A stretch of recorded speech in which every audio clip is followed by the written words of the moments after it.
Assalamualaikum warahmatullahi wabarakatuh. Perkenalkan, nama saya Muhammad Rayhan Rawadi dari Program Studi Teknik Kimia Universitas Muhammadiyah Riau. Baiklah, di sini saya akan menjelaskan ringkasan materi Al-Islam 2 dari pertemuan pertama sampai pertemuan 16 dengan dosen pengampu Bapak Dr. Budi Santoso Wibowo, MPDI. Baiklah, pembahasan pertama adalah ibadah. Ibadah secara bahasa berarti patuh dan tunduk. Ubudiyah artinya tunduk dan merendahkan diri. Menurut Al-Azhari, kata ibadah tidak dapat disebutkan kecuali hanya untuk kepatuhan kepada Allah. Secara garis besar, ibadah terbagi menjadi dua, yaitu ibadah mahdoh merupakan ibadah yang telah ditetapkan oleh Allah akan perincian-perinciannya, tingkah dan cara-cara yang tertentu. Ibadah ghairu mahdoh atau ibadah umum adalah segala sesuatu yang dicintai dan diridhai oleh Allah, baik berupa perkataan maupun perbuatan, baik lahir maupun batin.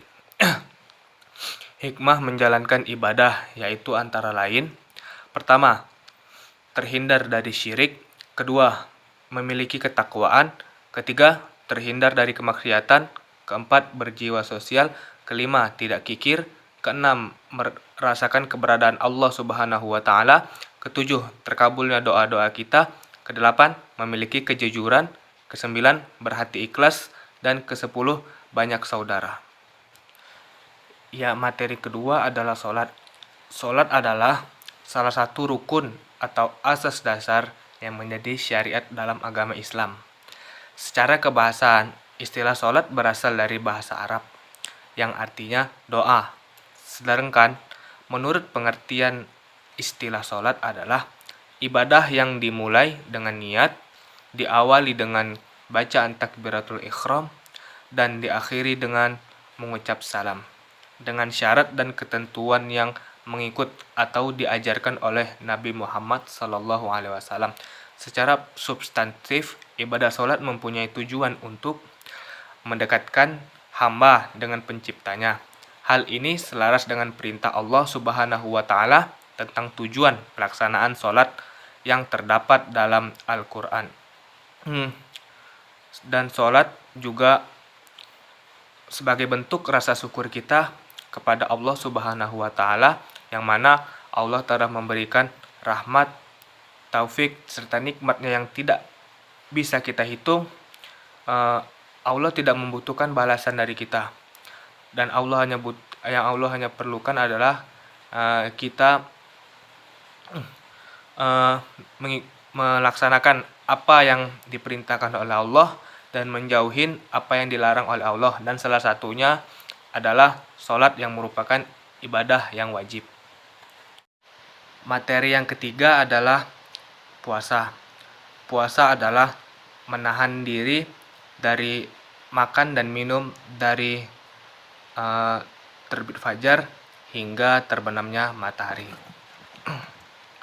Sesungguhnya puasa yang disyariatkan bukanlah sekedar menahan diri dari makan dan minum, namun hakikatnya adalah puasa yang meliputi dua dimensi sekaligus, lahir maupun batin. Tujuan puasa adalah bertakwa kepada Allah Subhanahu wa Ta'ala. Tujuan berpuasa dalam Islam yang pertama adalah bertakwa kepada Allah Subhanahu wa Ta'ala. Seorang muslim senantiasa dapat memperoleh ketakwaan apabila ia berpuasa, bukan hanya sekedar menahan haus dan lapar, namun ketakwaan tersebut dapat diperoleh ketika seseorang muslim berniat sungguh-sungguh dalam menjalankan puasanya. Yang kedua adalah untuk ajang introspeksi diri. Introspeksi diri sendiri di sini adalah kita diajarkan untuk bersyukur karena masih banyak saudara-saudara kita yang rela menahan lapar dan haus di luar sana berhari-hari. Bersyukurlah kita hanya diberikan oleh Allah puasa dari terbitnya fajar hingga terbenamnya matahari saja. Dan puasa ini juga mempunyai manfaat yang bagus buat kesehatan. Antara lain, yang pertama, dapat membersihkan organ-organ pencernaan yang ada di dalam tubuh akibat dari seharian makan. Dan masih banyak lagi manfaat-manfaat berpuasa bagi kesehatan. Yang keempat adalah haji. Pertama adalah pengertian haji. Secara bahasa, kata haji berasal dari bahasa Arab yang bermakna tujuan dan dapat dibaca dengan dua lafaz, yaitu al-hajj dan al-hijj. 2. Secara syariat, haji menurut istilah syar'i adalah memenuhi panggilan Allah untuk melaksanakan ibadah ke tanah suci pada waktu yang telah ditentukan sesuai dengan syariat Rasulullah Sallallahu Alaihi Wasallam. Dan di antara hikmah ibadah haji adalah sebagai berikut. 1. Mengikhlaskan seluruh ibadah dan untuk mendapatkan ampunan dan dosa-dosa serta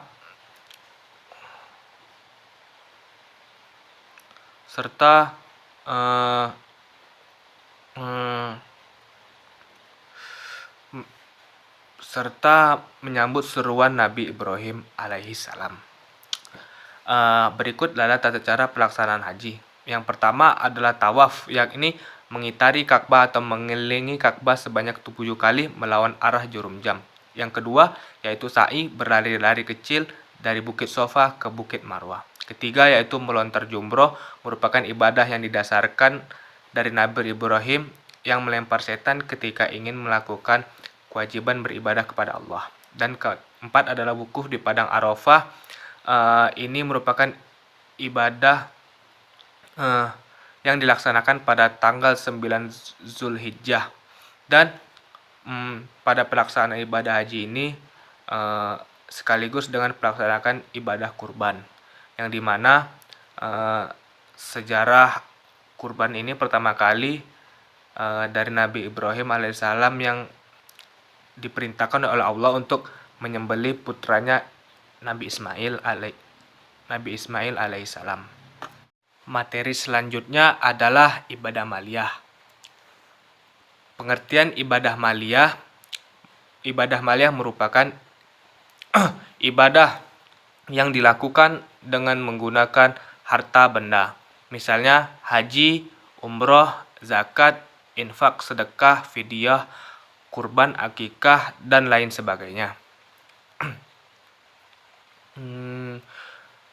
Macam-macam ibadah maliyah. Ibadah maliyah dapat dibagi dalam beberapa bentuk, antara lain sebagai berikut. Ibadah yang bercampur dengan maliyahnya, seperti haji dan umroh. Kedua bentuk ibadah ini memerlukan pengorbanan, biaya yang besar. Tanpa biaya tersebut, ibadah ini hampir tidak dilaksanakan, terutama bagi kita yang berada dari luar dua kota suci tersebut. Di dalam ibadah haji dan umroh bergabung ibadah sholat, syafar, dan kurban untuk haji. Oleh karena itu, ibadah ini menjadi tinggi nilainya dan besar pahalanya di hadapan Allah Subhanahu wa Ta'ala. Termasuk juga dalam kategori ini akan tetapi nilai pengorbanannya yang lebih rendah, yaitu kurban bagi yang tidak haji dan akikah. Kemudian ada ibadah maliyah yang berupa pengorbanan harta saja, seperti zakat, infak, dan sedekah. Macam-macam akhlak. Yang pertama adalah akhlak kepada guru. Yang kedua adalah akhlak kepada orang tua kita. Yang ketiga, akhlak kepada kerabat kita, baik itu kakak, bibi, saudara, paman, ataupun sebagainya. Dan keempat, akhlak kepada teman kita. Dan kelima adalah akhlak kepada adik atau keponakan kita. Materi selanjutnya adalah akhlak. Kata akhlak berasal dari bahasa Arab, yakni al-khulq atau al-khuluq. yang secara etimologis berarti budi pekerti, perangai, tingkah laku, atau tabiat. Dalam kepustakaan, akhlak diartikan juga sebagai sikap yang melahirkan perbuatan, mungkin baik ataupun mungkin buruk seperti yang telah disebutkan di atas. Para ulama juga mengatakan akhlak atau adab itu lebih tinggi daripada ilmu. Kenapa? Karena seorang yang berakhlak pasti ilmunya berkah. Ilmunya datang dari Allah Subhanahu wa taala. Jikalau orang yang tidak mempunyai akhlak tetapi tidak mempunyai ilmu, bisa disamain dengan setan. Kenapa? Karena setan itu mungkin ilmunya lebih tinggi daripada manusia. Akan tetapi atas kesombongannya, keangkuhannya, tidak mau sujud kepada Nabi Adam, Allah murka, Allah mencampakkan setan ke dalam api neraka, dan setan juga bisa menggoda manusia untuk tidak mempunyai akhlak. Materi selanjutnya adalah membangun keluarga sakinah. Rasulullah menganjurkan kita untuk menikah dan mempunyai keturunan. Karena Rasulullah tidak ingin umatnya hanya sebatas di kita saja. Kemudian untuk membangun keluarga yang sakinah, mawaddah warahmah, tipsnya yang pertama, ikutin apa yang telah Allah perintahkan kepada kita, baik itu untuk istri muliakan suami, untuk suami selalu jadi imam yang baik untuk istrinya, dan ikutinlah apa yang telah Rasulullah lakukan kepada istri-istrinya. Berikutnya adalah muamalah. Yang pertama adalah makna muamalah. Menurut bahasa, muamalah berasal dari kata a'mala yu'ammili muamalah, atau sama dengan wazan fa'ala yufa'ilu mufa'alat, yang artinya saling bertindak, saling berbuat, dan saling mengamalkan. Menurut istilah, pengertian muamalah dalam arti luas dijelaskan oleh para ahli sebagai berikut. Yang pertama, pengertian muamalah menurut Al-Dimyati adalah menghasilkan duniawi supaya menjadi sebab suksesnya masalah ukhrawi. B. Menurut Muhammad Yusuf Musa, pengertian muamalah adalah peraturan-peraturan yang ditetapkan oleh Allah yang harus diikuti dan ditaati setiap manusia dalam kehidupan bermasyarakat untuk menjaga kepentingan manusia. Yang ketiga, muamalah adalah segala peraturan yang ditetapkan oleh Allah untuk mengatur suatu hubungan manusia dengan manusia yang lain dalam hidup dan berkehidupan. Dari pengertian di atas, kiranya kita dapat mengetahui bahwa muamalah yaitu suatu aturan atau hukum Allah yang mengatur manusia dalam kaitannya dengan urusan duniawi dalam pergaulan sosial kita. Materi selanjutnya adalah Islam dalam pandangan hidup dan bekerja. Bekerja bagi seseorang muslim adalah dalam rangka mendapatkan rezeki yang halal dan memberikan manfaat yang sebesar-besarnya bagi masyarakat sebagai ibadah kepada Allah Subhanahu wa taala. Allah berfirman, apabila telah ditunaikan sholat, maka berterbarlah kamu di muka bumi dan carilah karunia Allah, dan ingatlah Allah sebanyak-banyaknya supaya kamu beruntung. Quran Surah Al-Jum'ah ayat 10. Karunia yang dimaksud di sini salah satunya adalah rezeki.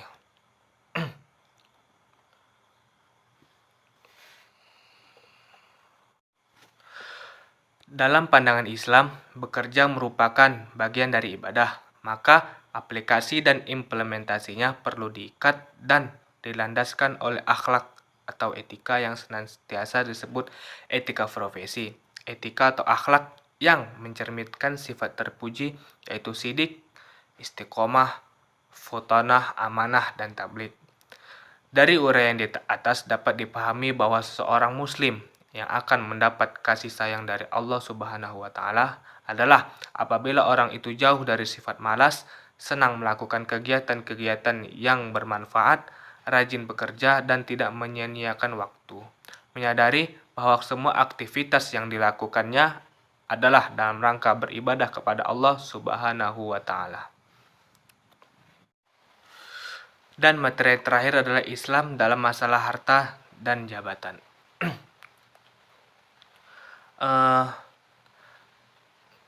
Harta dan jabatan adalah amanah yang Allah titipkan kepada kita. Keduanya juga akan diminta pertanggungjawaban oleh Allah Subhanahu wa taala di hari kemudian, baik terhadap cara mendapatkannya maupun cara mempergunakannya setelah didapat. Dalam sebuah hadis yang sahih disebutkan bahwa harta itu ditanya tentang dari mana ia mendapatkannya dan kemana ia membelanjakannya. Itu artinya pada pertanyaan seputar harta yang 4 hal yang akan kita pertanggungjawabkan. Di antaranya bentuk harta yang akan kita pertanggungjawabkan itu adalah harta yang didapat dengan cara yang halal. Lalu keluarnya juga dengan cara yang halal. Inilah harta yang diridhoi oleh Allah Subhanahu wa taala. Kedua, harta yang didapat dengan cara halal tetapi keluar dengan cara yang haram. Ketiga, harta yang didapat dengan cara haram dan keluarnya pun untuk keperluan yang halal. Dan keempat adalah harta yang didapat dengan cara yang haram dan dikeluarkan untuk keperluan yang haram pula. Maka ketiga jenis harta ini tidak diridhoi oleh Allah. Untuk ketiga jenis harta ini menjadi sebab kita akan azab ke Allah, sedangkan hisabnya sangat berat.